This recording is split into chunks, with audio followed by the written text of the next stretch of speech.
No, I'm not a writer. Okay.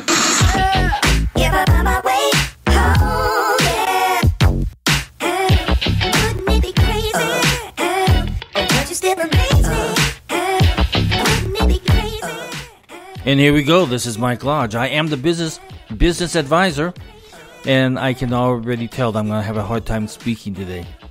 I can't even get off the intro right. So let's start again. Hi, this is Mike Lodge. I am the business advisor, and it's my podcast, and we're going to talk about a few things today. Some interesting news that's coming out that I'm a little bit concerned of, because once businesses, especially drugstores, begin to close down their stores because of the economic issues that almost every business is facing, because Americans, and especially here and also over in Europe, they have cut down on their spending. So that means that less revenue are coming into stores, and some stores just are not making it. Walgreens just announced plans to close hundreds of stores in the coming months.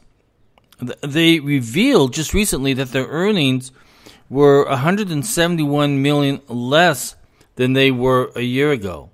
And it's going to get worse because Americans are just not buying the stuff that they need to buy because it's just too damn expensive.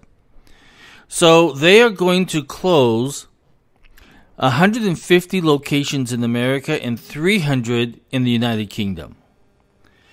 Now, that's not good, because what happens, what is the other resources to go out there and get your drugs if your local Walgreens is gone?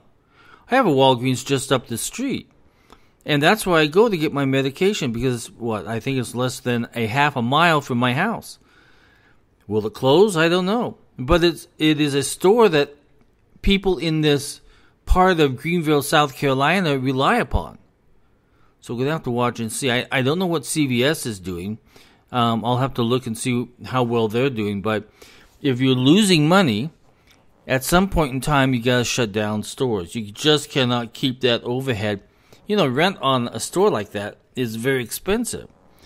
And all of the merchandise, all of the supplies that they have on their shelves become very expensive if individuals are no longer using it.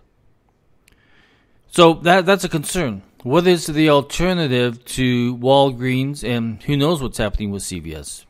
If you guys know what's happening with them, let me know.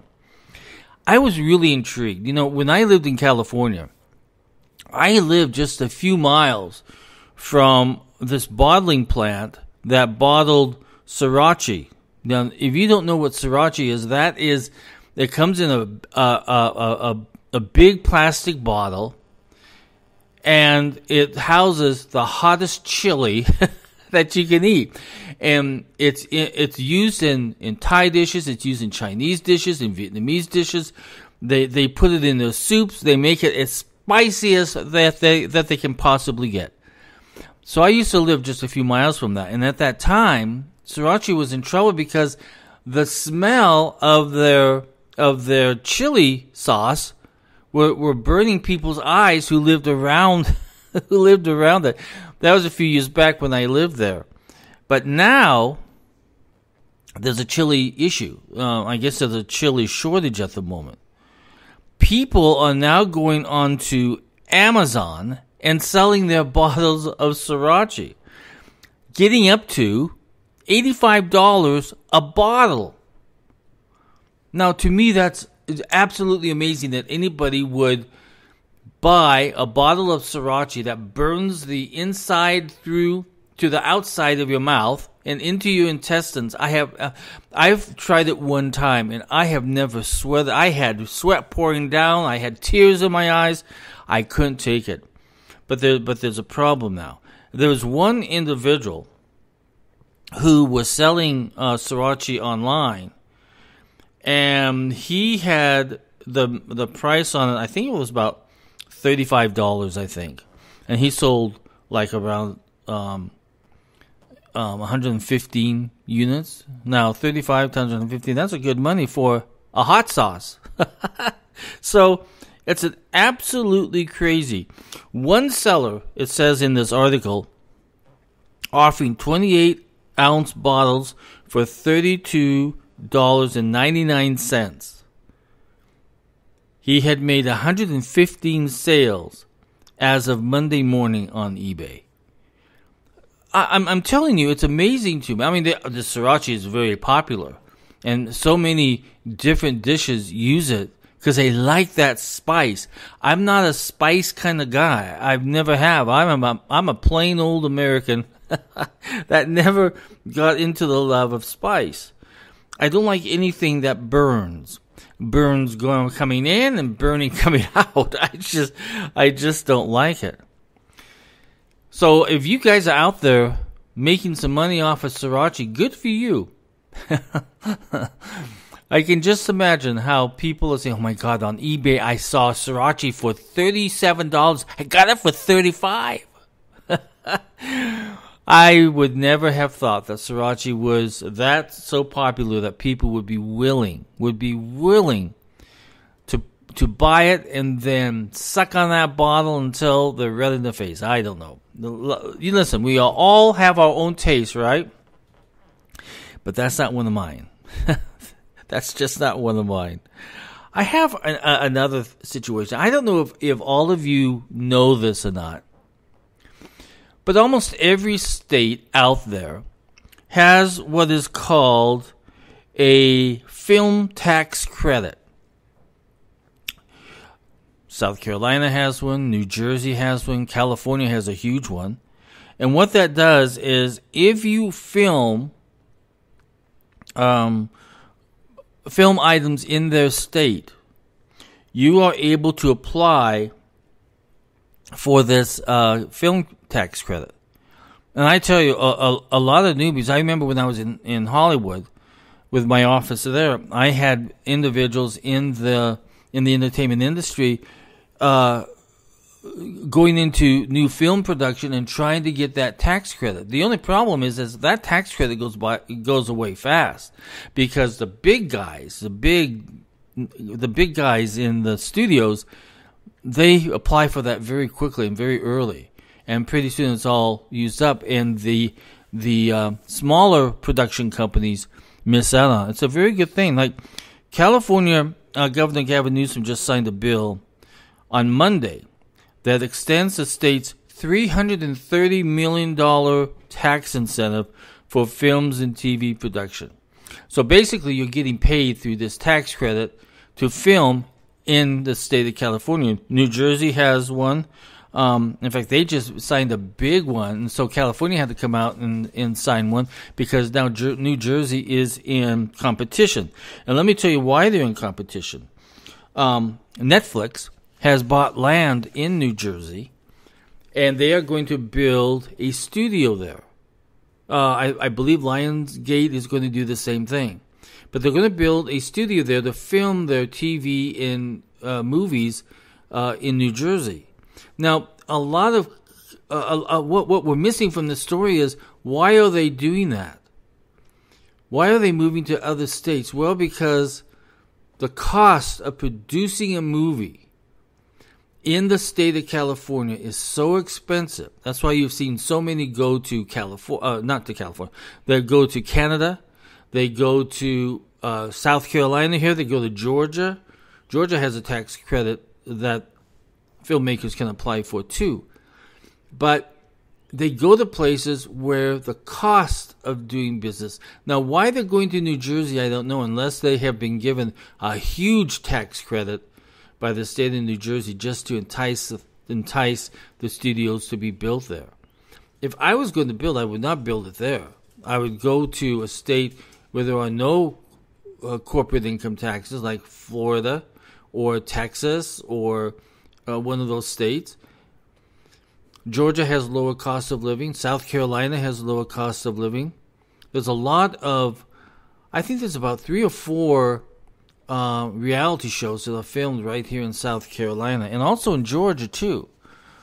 And they've been filming there for a long time. Why? Because they get a very hefty tax credit. So that is one of the things that entices companies to film, is if you get this tax credit, because it almost pays for a lot of the production costs of the movie. Bloomberg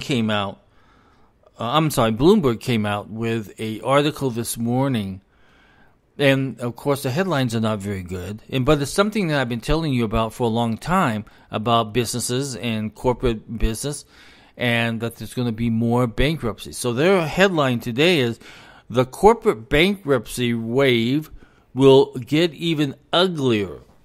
Well, that's true. And I've been telling you that for several months now, that corporations are barely squeaking by.